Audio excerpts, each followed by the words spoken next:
Welcome! Now that we have understood the meaning and benefits of pivot tables, let us understand the utility of pivot tables with the help of a practical example. In the data appearing on the screen, we have expenses along with the category of expenses and amount. As we can observe from the data, there are multiple expenses against one category of expenses. So now, if we want to find out the category-wise expenses, we'll have to use the sum formula and add individual expenses under a particular category.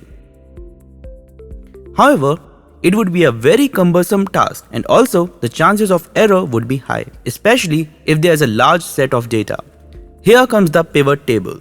With the use of pivot tables, we can efficiently summarize the given set of data without any chances of error. Please follow the following steps to create a summary of category-wise expenses. 1. Select the table which you want to summarize.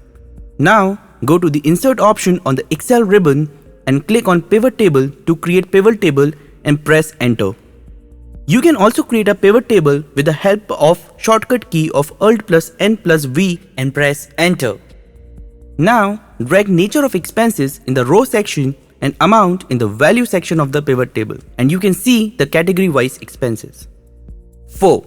You can also sort the values in various order, such as from highest to lowest. Now, if we want to add the individual expenses to the pivot table, we can drag it into the rows. Right-click on the table, go to Pivot Table Options, then go to Display tab and select Classic Pivot Table Layout. In the similar way, you can drag and drop various elements on the data on sections of the pivot table, that is filters, rows, columns, and values to create different summaries of the data. With this, we have completed the understanding of basics of pivot tables. Thank you. See you at the next part of the course.